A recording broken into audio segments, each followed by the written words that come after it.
Bakıdan İstanbul'a uzanan qara asfalt yol, cibimdə köhnə manat, ruhumda yeni qorxu. Aşqabad bazarlarında ipək və ağır kətan. Dövlət tərəzisi hər zaman eğri çəkir, gömrükdə gözləyən tün rəngli zirəhli maşınlar. Boğazın suyunda boğulan köhnə günahlar. Mən qaçqın deyiləm, mən soyuq ticarətçiyəm. Mən qaçqın deyiləm, mən soyuq ticarətçiyəm.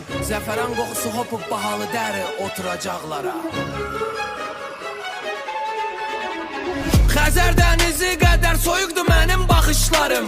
Atamın həbsxana məktubları hələ də yandırır. Pambıq tarlalarından çıxan təmiz qırmızı qan. Bizə rəhm eləmədilər, biz də rəhm etmirik. Bizə rəhm eləmədilər, biz də rəhm etmirik. Sərhədlər xəritədədir mənim geniş ruhumda yox. İpək yolu indi metal və gümüşlə örtülü.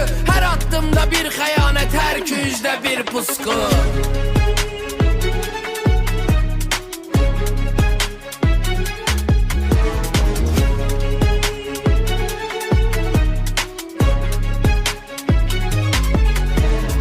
Her addımda bir xəyanət, her küncdə bir pusku. Pahalı saatim zamanı göstermiyor, sadece pil gücünü gösteriyor. Ben hayatta kalanların son paranlıyım dudaklarımda.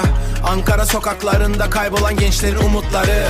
Bu oyunu tamamen kuralsız oynadık ve kazandık ama kaybettiğimiz şey daha ağır. Yollar beni çakır yar, yollar beni yuvudar. Küreğin tağami acıydır, karnımda var bir düvün. Sirkülyasiya durma yar, valyuta her gün ütker. Qara küre, ak gümüş, yerimiz yıkıplar.